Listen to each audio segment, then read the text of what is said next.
Namaste, beautiful cosmic beings. It's really, really wonderful to be with you, to connect with you. I'm really, really excited to share this transmission with you. So I'm just going to wait for a few of you to join, a few more of you to join, and then I'm going to get going. So whilst, we're just waiting for people to join, I'm going to type the subject in the comments section so that people who jump in, understand what we're talking about. So here we go.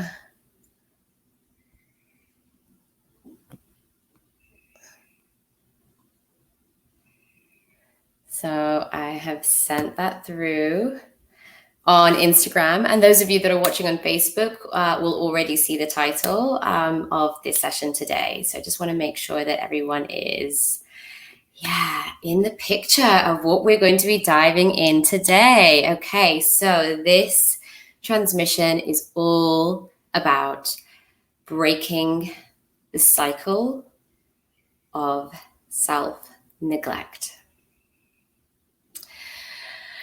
Okay, so even just saying those words and feeling into how that's being received by my body and by you all out there, I can feel this is not easy. This is not an easy subject. And there is a lot of ickiness and stickiness. There's a lot that's kind of feels alert, feels that it's there, feels that it's just gently kind of stirring or bubbling away. That's what I can feel. That's what I can tune into. And I invite you to do the same, to really drop into yourself in this moment. Maybe close your eyes, just take a few deep breaths. And just say to yourself, break the cycle of self-neglect. And be still and just allow yourself to feel, to sense what's there. What does that bring up? When you tune inwards into this sense, this idea of breaking the cycle of self-neglect, what comes up for you? Any triggers, any memories, any sensations in the body, any thoughts, perhaps a feeling of excitement or something in the pit of the stomach, like a knowing of, oh, there's something there. And just notice it.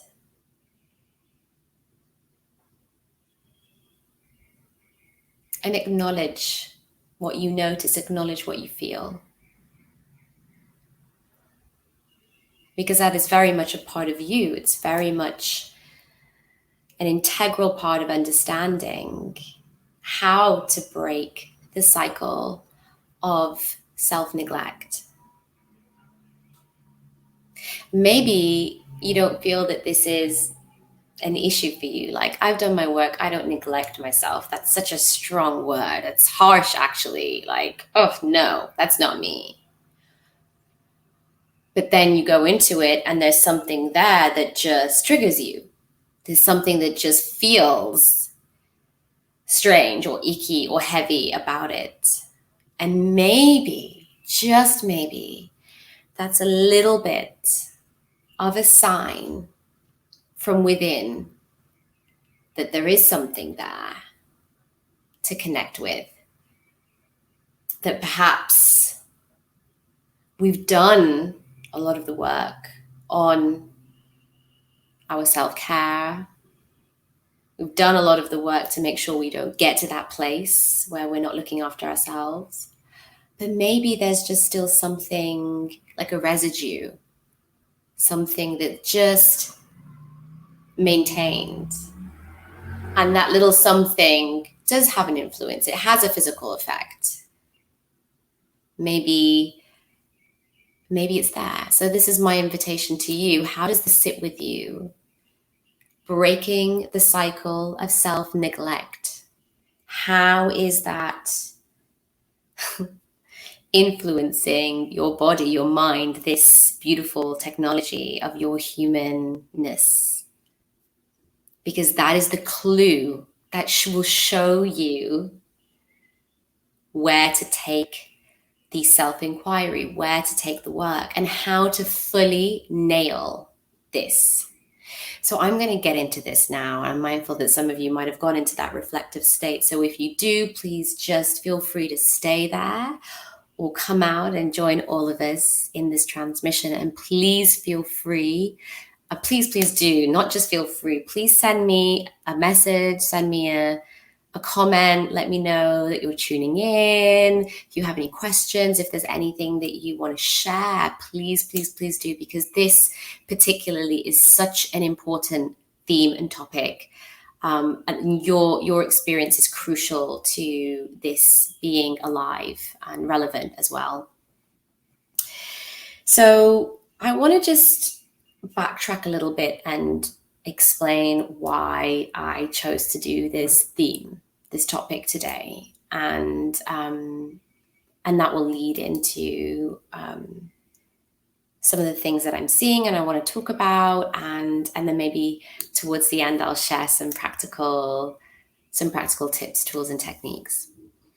So my husband, my beloved Reiki Roop, and I started a social enterprise about 12 years ago called Union Street Media Arts. And we very quickly became specialists in youth-led community and youth work, okay? But community-led, self-led youth and community work. And we kind of came from not really knowing what we were doing. We put our academic expertise together, but had no experience of working with people on the front line. We just made connections and threw ourselves in, and it was beautiful, and it was chaos, and it was being faced up with all of the harsh realities of the world out there. We became specialists in working with young people and also people from marginalized backgrounds or socially excluded areas, or people that were harder to reach and to engage with. And this was just a natural thing for us. And, it was really beautiful that we resonated towards this work. And at the same time, it's really tough for agencies and organizations who go into areas and find it really difficult to engage with people. So when they meet people like me and Roop, and there are lots of organizations and practitioners out there that do this work, it becomes intense, and you really get pulled into people's lives and pulled into people's communities and pulled into this whole world where an untrained mind, an untrained body, an immature mind, is the way that I was before, just actually really couldn't cope and couldn't survive. And I became very affected by what I was seeing, the harsh reality of the world, and it made me really angry. And I didn't realize, I didn't see it. I was blaming and shaming and seeing how organizations, the institution was failing people. That's what I saw, because that was the perspective. Those were the goggles that I have. That was where my consciousness was at. And I made myself sick, really sick. And all of these emotional and energetic issues, really, that was the root cause of it, started to impact my body in a physical way. And I started to physically burn out. And there was a point by which there were a few weeks and I couldn't leave the bed. I was so drained of energy. I was also very physically sick. I had developed 2 autoimmune conditions and I was really suffering. I was on steroids. I was not in a good place at all. And that's what ignited my path of self-discovery, self-mastery. Was very much the beginning of it. Very kind of, I guess, more overt beginning of it. There's probably things happening before, but I didn't really fully realize until I hit this brick wall. And through that, I started to learn about different holistic therapies, natural medicine, alternative, complementary, holistic health. And I started to train and started to learn. And I came out of that. I very much came out of that. But that experience of burnout was very, very real. And it was very intense and very severe. And I had no idea what was going on. And actually, I thought that it was normal because I saw people around me burning out. And it isn't until we fast forward to now where I kind of look around at the community voluntary sector, people working in charities, social enterprises, social workers, doctors, nurses, people working with people. And I look at this whole industry or these industries and I see that burnout has become normal. It's something that everybody goes through. It's almost like an occupational health habit that's just accepted. But even more so, we've developed a culture of burnout where it's inevitable. And this is what I am so concerned about, because when I see what's going on in the world, I feel that we're headed in an amazing direction where as humanity, we are ascending, our consciousness is evolving. But what that means is there are more people wanting and needing support from therapists, healers, practitioners, social workers, teachers. There are more people out there that are switching on, want answers, want support, want a hug, want whatever it is that they need and they desire. So when I see that happening and I see the amount of burnout that we have and how people are overextending and how sick practitioners and therapists are getting, it makes me concerned. I feel concerned about the future of all of that. So how are we going to continue to respond to society, waking up and evolving when we are starting to break down, when our physical health is breaking down, and we are not able to look after ourselves as practitioners? And this is something becoming so entrenched in the industry that it's normalized. It's like, when am I going to burn out? Well, I'll just take that holiday. I'll just take that break when I burn out. This is what's happening. So, and for me, it wasn't really until like recently, as in the last few months, that I really started to understand what the root causes of this these issues are. And what I found, what I believe, is that there are a few things coming together to create a situation of confusion within us. Okay, because this is, for me, this is what I feel that it's fundamentally about. Is that when we have these 3 things come together, number 1, a belief of low self-worth. Number 2, parts within us that have doubt, self-doubt particularly. And number 3, when we have a low expression of self-love or of love. When these 3 things come together, what happens within the system is confusion. Okay, confusion. And when we're in this confused state, we become indecisive and we do not take the relevant and right action. And that snowballs and creates a culture of self-neglect within. Because when I really started to go into this and I thought, well, so self-neglect isn't really something that just happens once. This is something that's a consistent cycle that we get trapped within. And there have to be lots of things impacting that situation in order for that cycle to perpetuate. Okay. And then on the other side, I don't want to say, well, you know, we don't love ourselves and we have no self-worth, because that's not true either. I don't believe that. I believe that fundamentally we all love ourselves, and we all, you know, do have parts within our system that feel that we are worthy. Like, we, on a level, like, even if we don't say it to ourselves, there is still a part of us that believes that we are worthy and that we are love. But the thing is that in some of us, it's just not as dominant as in others. And some of us, it's really hidden. It's even oppressed or repressed. It's really tucked away. But it doesn't mean it's not there. So I'm not willing to say to you that self-neglect happens because you don't love yourself, or self-neglect happens because you don't care about yourself, or because you have low self-worth. Like, I'm not going to put that label on you. I'm not going to do that to you, because it's not the truth. And anyway, only you know. This is an invitation to tune into, are there parts within you? Is there a residue or something within your system which holds a belief that you're not worthy?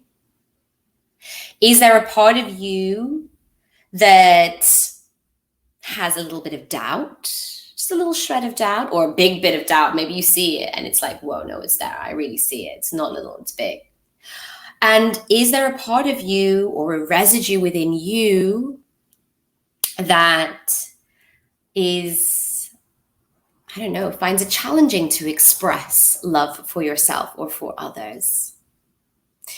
And if there is a little bit of any of these three, or combination of these three, then this is going to cause a little bit of confusion. And that's because you've got different parts of you pulling at you. You have the innate knowing deep down, even if you've never heard it or felt it, it is there. It's a part of our human nature. It is a natural part of what and who we are, to be worthy, deserving, and love. Those are just, that's what we are. It's like, you don't need to tell the ocean that it's an ocean. It just knows it's the ocean. It doesn't forget it's the ocean. It's the ocean, right? And that could be the same for us, but we forget that we are these incredible human beings, these cosmic earth beings with this incredible technology and this powerful, strong soul energy. We forget that. We forget it, and we have to be told. We have to remind ourselves, like, remember your soul. Remember who you are. And you're like, oh yeah, okay, yes, I do love myself. Like, that's just what I am. There's no thinking about it, because that's the knowing within self energy. So this confusion arises because we have this innate knowing on one hand, which may or may not be suppressed. And on the other hand, we have these parts of us, or these residues, or these old memories or experiences of trauma or whatever it is, that then helped these feelings of self-doubt or self-worth manifest. And then sometimes there's other stuff, like we have parts of us that feel we have to do and be productive, and we have to just go and make sure that things get done and that we make our mark on the world. And then those parts become so afraid that if we don't do that we're not going to get where we need to go or where we deserve to be, that they get caught up in that. And then our own self-care and self-love takes a backseat. So there's this push and pull going on within us, which creates the confusion. And when there's confusion, what do? We just go, okay, well, I'm just going to stop thinking about that, or I'm just going to put that to one side or push that away, or I just won't make a decision, and we just get on with things. And then before we know it, boom, we are hit with something, or we face something that just takes it all out of us. And then we're too drained. So this is what I feel is going on when we talk about, when I talk about self-neglect, that level of self-neglect. It's not like something that's going to happen, that happened yesterday. It's not a one-time thing. This is something that's been building and growing. And it is something that I see a lot within the service industry, particularly health, well-being, and spirituality, and in the public sector. It has just become a natural way that we are. It's almost a mark of I'm doing my job, because I'm burning out and I'm so tired and I'm running myself into the ground, and it means I'm doing my work properly.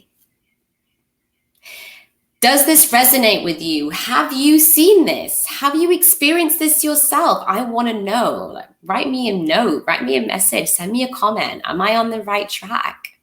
Is this uncomfortable and icky? I want to know that too, because it really does not feel great for me to talk about that. I almost feel like if I lose myself a little bit here, and if I get in my head and start to really, go there, then I'm going to lose it, and I'm going to just drop into this ickiness. So I'm going to keep going. I'm going to just kind of keep moving along with this and see what else I got written down. Okay, so my teacher said something, Anand Mehrotra, said something amazing on our Jyotish Vedic astrology course literally this morning, a couple of hours before I came on to do this video. And he said that self-doubt is the presence of confusion. And this is what inspired me to take this angle on the video today. So again, this is an invitation. Any confusion is an invitation for us to observe what is there, to be looked at, to be worked on, healed, to transcend. That is the golden nugget. It's actually that uncomfortable feeling. It's actually that confusion itself. Confusion over what? That's exactly what's going to take us in the direction of where we take our self-inquiry. So another thing that my teacher has shared with us, which I found incredibly powerful personally myself and helped to shift things a lot for me, is that this confusion is a lack of clarity. Because again, as I've explained before, we've got all these different parts within our body and our mind, just kind of with their own agenda, leading the way. Okay, and self energy isn't at the forefront guiding. Like, no, I'm taking this steering wheel. I am steering this ship, and I'm going to guide the way in this. Okay, and we have that, but then we kind of forget, and sometimes we fall into the confusion, then we remember again, and we get back to steering the ship, and then we forget again. But when we remember, one of the things that we can do in that remembrance is that this is an invitation. Confusion is an invitation of patience, okay, and surrender. Because actually, the mind is confused because it's trying to work things out. Like, how do I do this? How should I do this? Like, I'm just lost. And we have these helpful parts within our system, but they also are confused. They're lost because they have a lot of questions, because the mind is very active, okay, which is amazing. But then the mind's trying to work out stuff using its past experience. When we are here right now and we want to be present and we want to channel, we want to know what's right for us. I just want to know what's right for me. I want to know where I should go next. Dropping into patience and stillness, going within and just allowing the mind to observing it and watching it, allowing it to do its thing and acknowledging it is really, really, really important, so that we can start to build this kind of relationship with our internal world where we really can come in and self-regulate. But then the other thing is remembering that the mind is trying to work it out using its past experience. And we need that silence and stillness to be able to go in and drop and be patient and just wait for the knowing to come through. Wait for soul to speak. Wait for higher self to speak. Wait for spirit to speak. And follow that guidance. With the mind being busy, it's hard to hear, it's hard to sense what I know is right for me. And the mind and the body is saying, no, we got to go to work. And And soul just wants to say, oh no, we're taking this day off, or we're taking 2 weeks off, or we're going to go on holiday, or we're going to do a little bit of practice every day. So listening to that voice deep within is so important. But in order to get there, we've got to be willing to sit still, willing to acknowledge the mind and the body, willing to confront ourselves, face ourselves at an intimate level. And that's the first step, because most of the time these uncomfortable feelings come up, or that thought of, oh God, I should be doing something for myself today. And it comes up and immediately we push it to the side, or we push it away because it's uncomfortable. When really what we can be doing is bringing it in, facing it, acknowledging it, asking self, what will I do today? What will I do for my self-care or my self-love?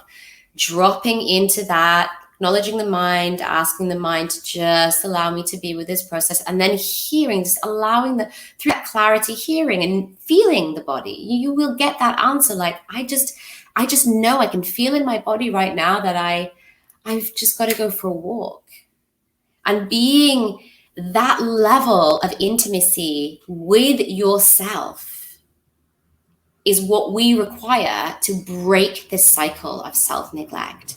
So it starts with that willingness. It starts with addressing, like really looking within and addressing those feelings, those triggers, those issues that we have around our self-worth, around our beliefs of our own self-worth, around our self-doubt, around our ability to express love to ourselves and to others, really facing that intimately. So I'm just going to take a look at some of the comments. So on Instagram, Yo says, hey, right. Amazing. Thank you so much for joining. And everybody on Instagram, so grateful that you can be here. Stay tuned in, because I'm going to be sharing my top tips for breaking this cycle. And I'm just going to go over here to Facebook and see Priyanka sending you lots of love. So beautiful, sister. Thank you. Louise, I feel like I've experienced what you're talking about, but now I recognize, and I'm starting to evolve. Patience and surrender are both experiences I felt through stillness. That is really beautiful. And just a little segment on that. You know, there's a lot of miscommunication out there about how to get into stillness. And I feel that people think that meditation, you must have a still mind in order to meditate and to get wisdom coming to you and all of this stuff. And that's absolutely not the case. I have been brought through the Himalayan Vedantic lineage from India, and our meditation technique is very dynamic. And it is that way because it's about getting us into a state where we can learn to actually observe the mind, observe the body, and be at peace doing that, and allowing all those intense feelings and emotions and triggers to come up as we're observing, but not become it, to cultivate this sense of detachment from it so we can see it. These are fundamental tools and skills of self-mastery. And when I say self-mastery and I talk about practitioner integrity and I talk about creating safe spaces, if we as practitioners particularly are not practicing this level of self-care where we are observing ourselves and we are inviting ourselves into these intimate questions of where's my self-doubt at, where's my self-worth at, where is my expression of self-love, we're not asking ourselves these questions, we're not creating a safe environment for ourselves to do this work. So this message is particularly relevant to all of you out there that are working with people in any supportive capacity, in any therapeutic capacity. Okay, if you're working with somebody and you're supporting somebody, especially young people, older people, any people, this is the level of self-care that we require in order to show up to our families and our communities and to break the cycle of self-neglect neglect that frankly has become commonplace in this society, in this world. It is just an occupational hazard of most professions that you will burn out, and you need to burn out so that your boss sees how hard you're working, so that others see how hard you're working, so that you know when you need to take a break. But if we keep doing this, we're taking out of the inner bank, right? If this is a bank we're just taking and we're not depositing, then there's going to be a debt, and that debt has to be paid. And when it gets paid, it's not going to feel good. So I just felt like I needed to share this message, because I've come into the realization through my Jyotish astrology course that I've been holding back and I've been playing small. And a lot of that is because I'm clinging on to a kind of a past part of my astrology, which has well and truly ended its cycle. And I'm like, no, I want to be there. And this new cycle is about really stepping into my role as a teacher, and sometimes being the harsh teacher. Because I'm in my Saturn Dasha, for those of you that know what that is. And for those of you that don't, and you're curious, I'm here if you want to chat about Vedic astrology, you want to learn more. I'll be doing readings soon. I'm happy to share that at some point with you all. But yeah, so this phase for me is about going into being the teacher, being the sometimes challenging teacher. But I feel good about it, because I want to talk about these things. Deep down, I want to talk, and I don't want to be afraid to talk about these things, because I'm worried that people are they're going to go into deep process, or they're going to take it wrong, or they're going to judge me. Like, where we're at on planet Earth right now is like, we are on the cusp of the most incredible change.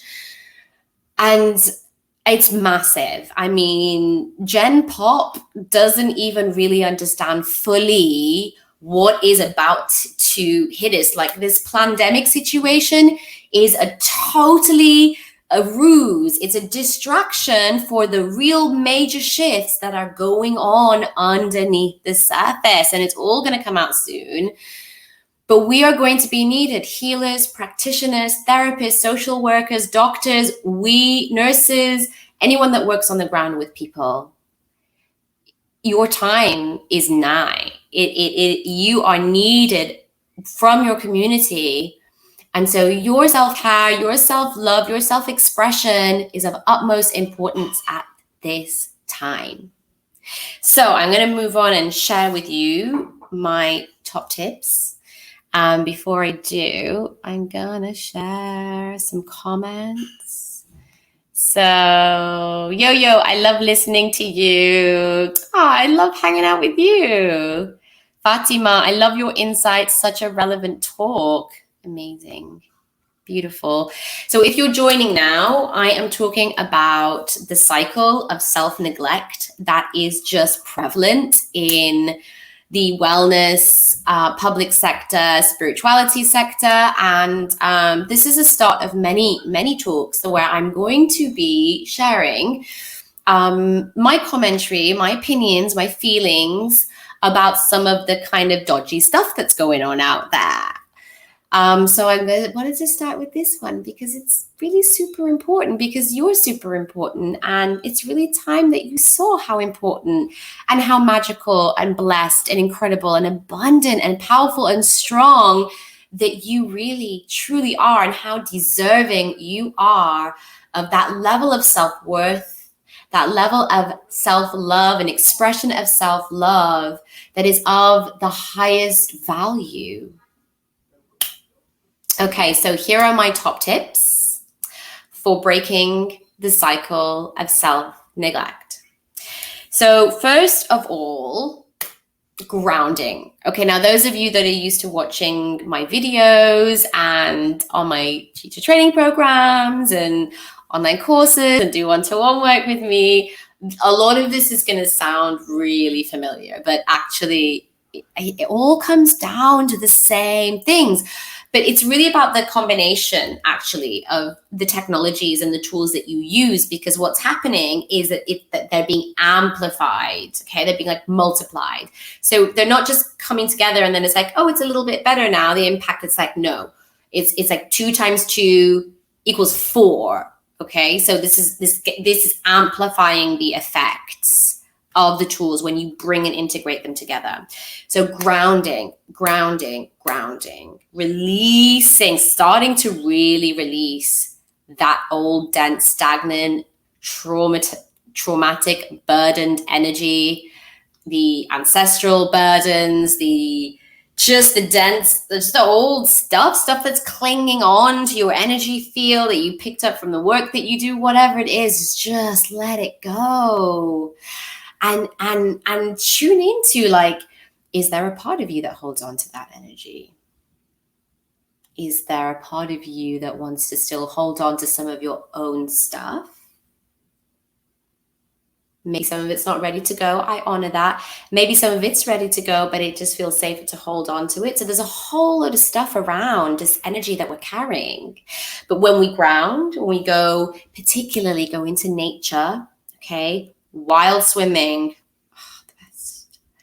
Taking the shoes off and walking in the forest bathing, breathing in those negative ions, swimming in those negative ions is literally neutralizing the charge, because we are electric, okay? And if you want to know more about this, go back and watch the IG live from a week ago that I did with Reiki Roop, and he talks a lot about, so I was interviewing him about some cool biohacking stuff, and he talks a lot about charge. So go back and listen to that.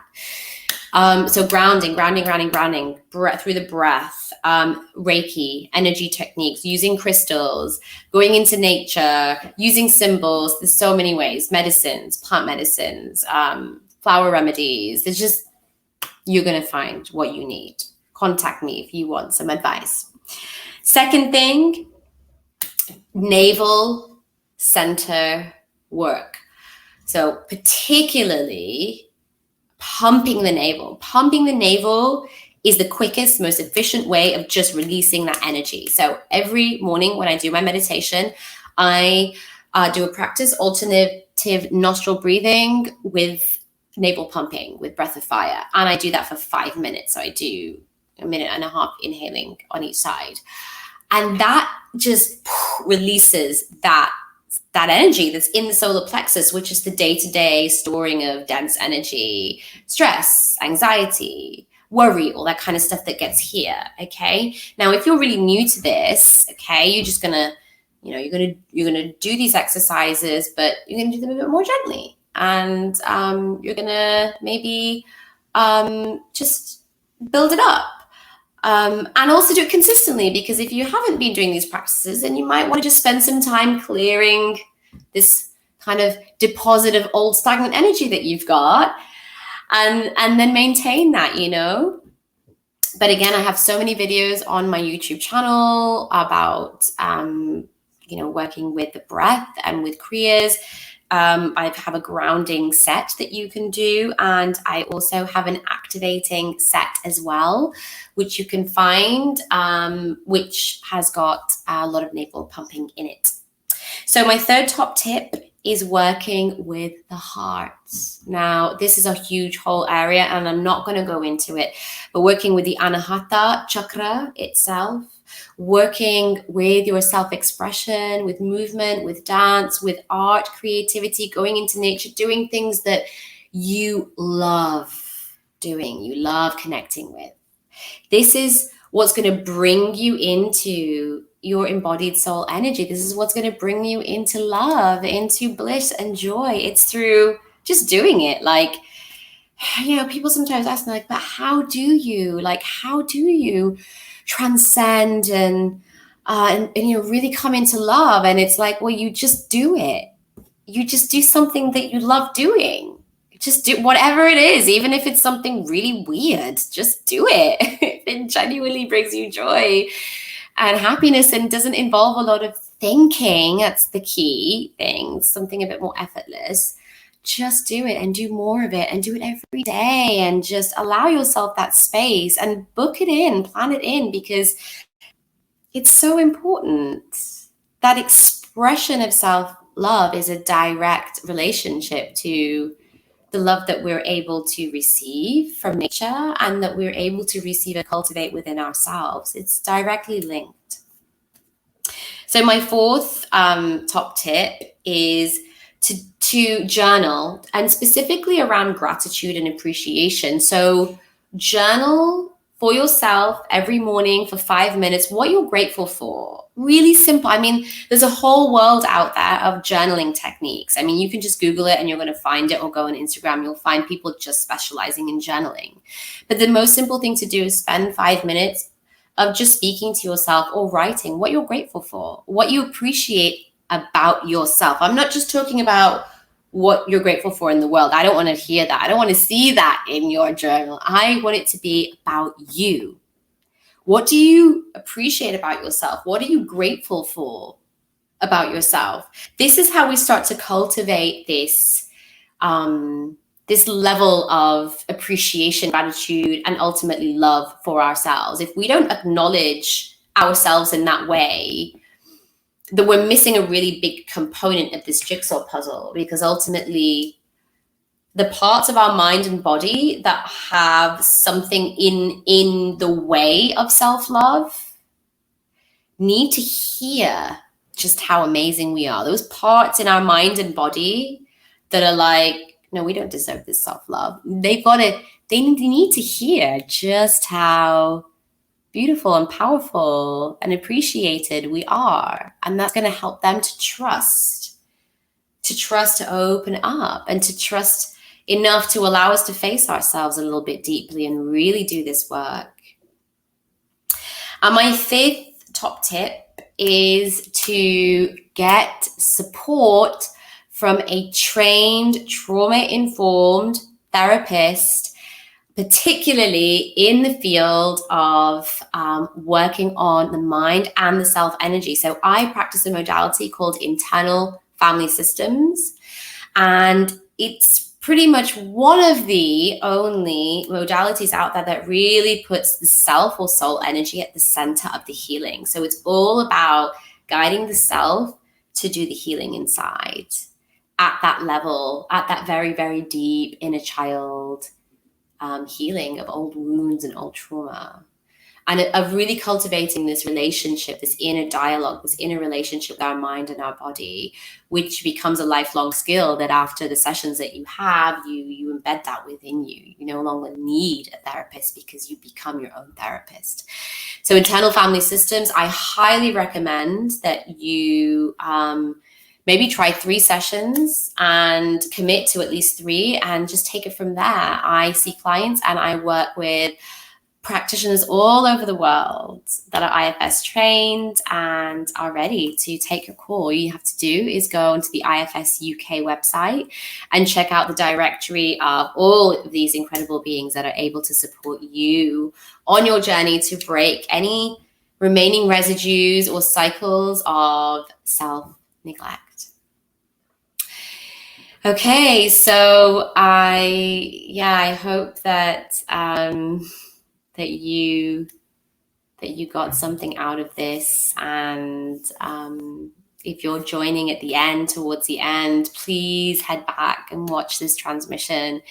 If you are a therapist, healer, practitioner, art therapist, youth and community worker, then this is relevant for you. This is so relevant for you. And if it doesn't directly apply to you, it's likely that it applies to somebody you know or someone you're going to be treating. Because as therapists, we end up treating a lot of other therapists.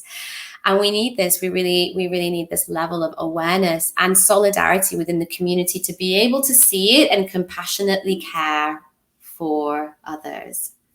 So Fatima, could you please repeat the last resource you mentioned? So the IFS UK website, I just Google internal family systems UK and the website will come up. The beautiful Nicola Hollings takes care of what you see there. And you can just go onto the directory. It's free of charge. You can have a look at all the different therapists and the things they specialize in.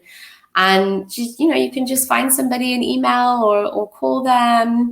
But if any of you are interested in exploring this anymore, just get in contact with me. I offer free discovery calls to help and support anybody on their next steps of their journey of self-healing, of self-mastery. So please get in touch and let me know if I can be of any assistance.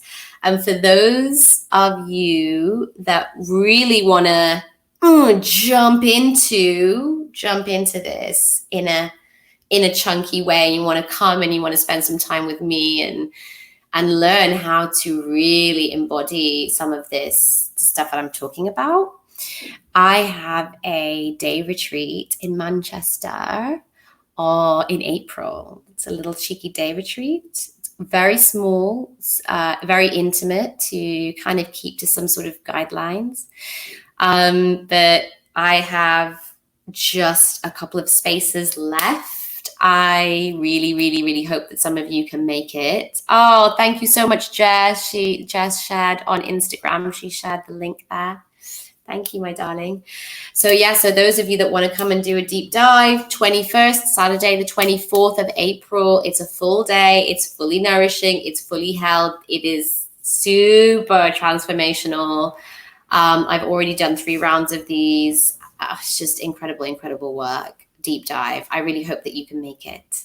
Those of you that have not signed up to our mailing list, just head over to my bio. You choose whether you're a practitioner, whether you're an individual on a healing journey, and you sign up to the appropriate mailing list, and we can stay in touch.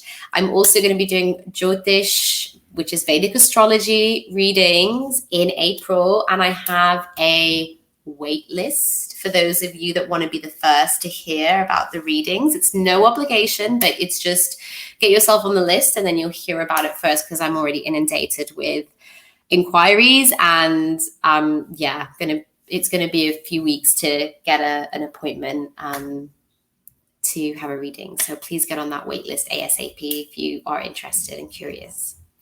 Okay, my loves, so beautiful to connect with you. Sending you all so much love. Hari Om Tat Sat. All is one, and that is the truth.